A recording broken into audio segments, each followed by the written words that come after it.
Everyone. After a long time, I have decided to post the video of a problem or solution to a problem. I thought this would be a quite interesting problem to cover on our channel. So yeah, here we go. So I recommend you to solve this okay, try this problem on your own, as this is from one of the recent Codeforces Division 2 rounds. Yes, so here we go. You are given two positive integers x and y, and x comma y are both less than or equal to 10 to the power of 9, and we have to find a non-negative integer k less than or equal to 10 to the power of 18. They are saying non-negative, so we can go with the 0 as well, and such that this condition holds, right? So x plus k plus y plus k is equal to XOR of the two numbers x plus k and y plus k. So we have to find the such a k, or we have to determine that such an integer doesn't exist. Okay, so you can quickly take a look at these test cases, and the problem is self-explanatory. The test cases are self-explanatory too. So we will directly be hopping on to the solution. Okay. So yep, hello everyone again on this blackboard or whiteboard, whatever it is. And yes, so we are given x, we are given y. Okay, so the condition being x plus y, x plus k, sorry about that, x plus y. So x plus k plus y plus k should be equal to x plus k doing XOR with y plus k. Okay, so what can you infer from here? So let us consider x plus k as a and y plus k as b. Then it simply means a plus b is equal to a XOR b. Now, there is a very interesting math fact involved in solving this problem. So, remember, XOR is an, so this is the most important part of the solution. Okay, so XOR is an addition without carry, and XOR is also the subtraction. Yes, subtraction too. So subtraction without carry. So how is it possible? Okay, why is it that? Why is it like that? Okay, so we'll take a look. So what can happen? So for addition, we say if we have 1 and 0, if we add that, we get 1. So if we do XOR also, we get the same result. What about 0 and 0? If we add, we get 0. And if we do XOR, then also we get 0. What about 0 and 1? Same as this case. So if we add or XOR these two numbers or the bits, we get 1. Okay, so what about 1 and 1? If we add, we get 0 here, and we carry over the 1. Okay, and what about XOR? XOR also we get 0, but we don't carry over 1, right? So there is not the terminology called carry over in the XOR, but the idea is clear, right? So if some numbers are like b1, whatever it is, some number c1, c2, c3, so these are just the bits, and if we do addition, or if we bit addition in this is bitwise. Okay, so we perform XOR bitwise, right? That's the thing. So for subtraction also, you can verify that this is in fact the case as well. So these two are the most important parts of our solution. Okay, so how will it help us? Okay, so the way it is going to help us is that, so let me copy this condition. Okay, let me take this down right here. And yes, so we can observe that uh, to this to be able to happen, we have to have the, suppose, at the same position uh, in A or B, we must not have 1 and 1, right? So because we have seen here, what we have seen here is that in this case XOR and addition yield the same result, in this case as well XOR and addition yield the same result, this case as well.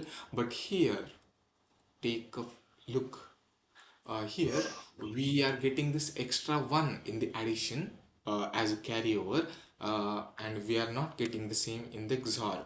So we must avoid this type of scenario.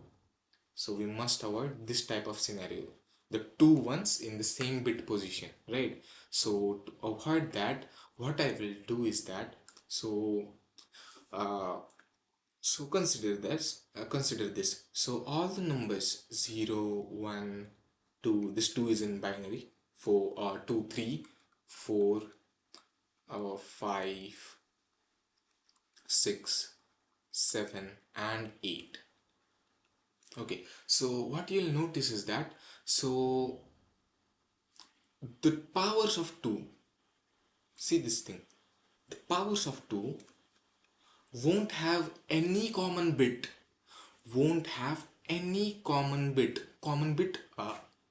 like common bit in the sense common set bit. Okay, the powers of 2 won't have common set bit with the numbers less than them, with the numbers less than them. So verify it with this.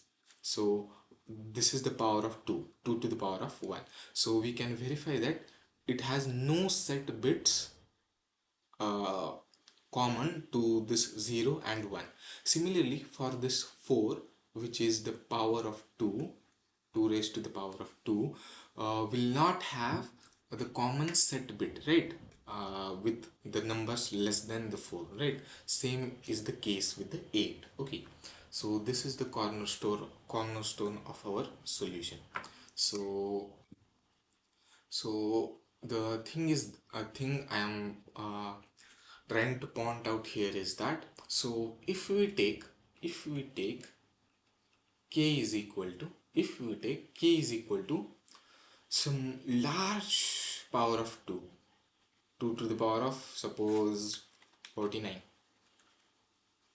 which is much larger than this limit, right? 2 to the 10 to the power of 9, which is somewhere around 2 to the power of 30, yet 2 to the power of 30 is bigger than 10 to the power of 9.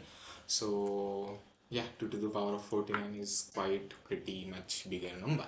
So if we take this and we minus it with max of x comma y, so basically I am taking my k is equal to 2 to the power of 49 minus, so without loss of generality I am assuming that y is greater than x. Okay, y is greater than x, so our k will be 2 to the power of 49 minus y. Yep. So then what will our equation transform to?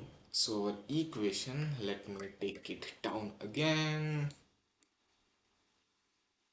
Yes, so this will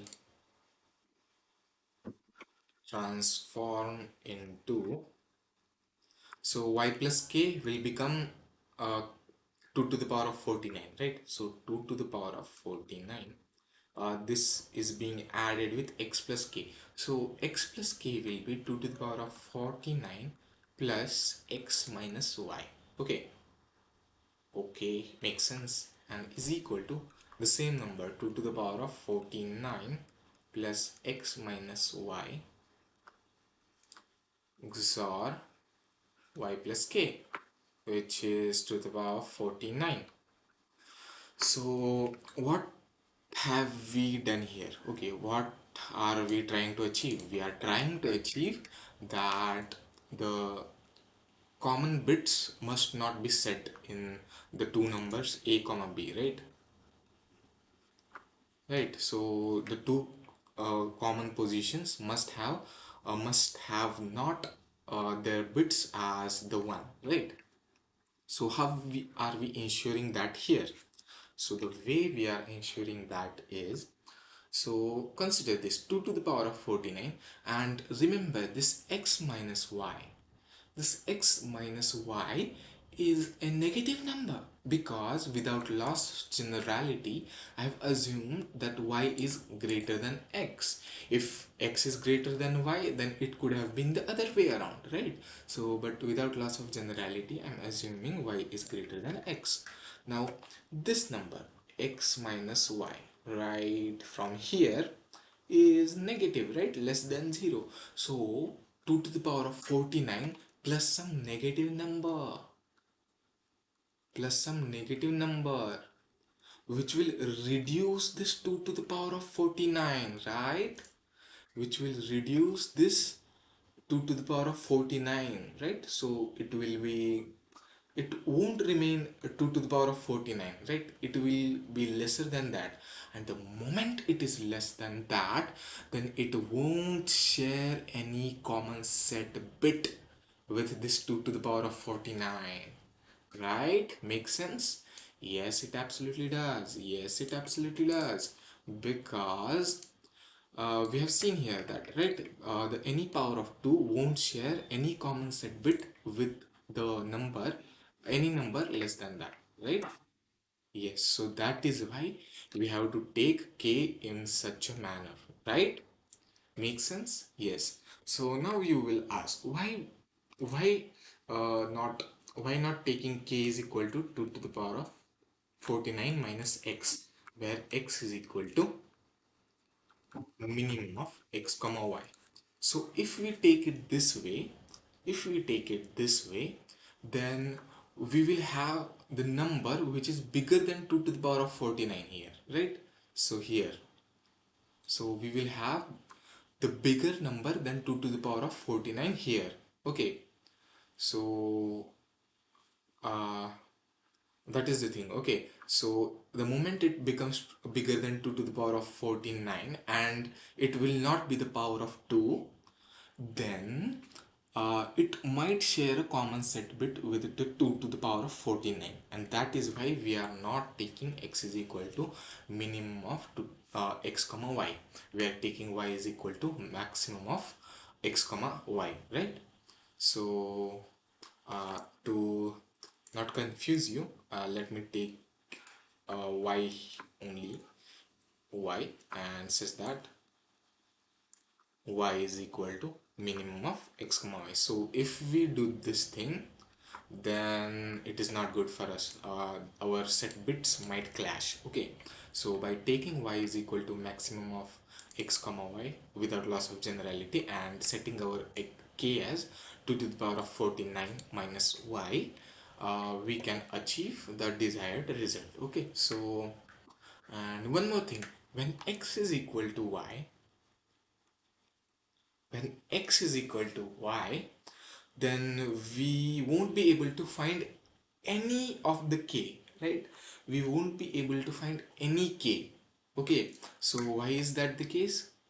Because when x is equal to y, then in this equation, see, in this equation, x minus y will become 0. So here x minus y will become 0, and the moment it becomes 0, the XOR of these two numbers will vanish to the ground or whatever it is below the ground, and this number will be greater than 0 and this will be 0, which we don't want. So for the case x is equal to y, there doesn't exist any k. How do we write that? Like this? There doesn't exist, or uh, anyway, so there doesn't exist any k for this type of the situation. Okay, so that is basically the whole solution. Code is pretty straightforward.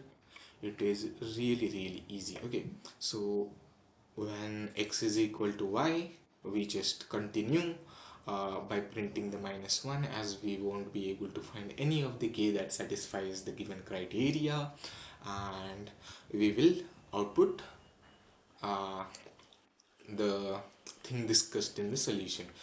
So this is basically the left shift operator, as many of you know it. And if you do one left shift 49, while not mentioning this ll, basically ll is typecasting. Okay, so I'm uh, typecasting this integer to an long integer. Okay, so if you do one left shift 49, it won't fit into an integer range. Okay, so that is why I'm casting it to the ll.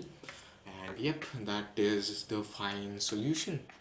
I hope you enjoyed solving the problem, or at least giving a try to it. And thank you for watching the video. I hope it helped you, and if it did, consider liking the video and staying tuned, staying subscribed to the channel. Thank you again.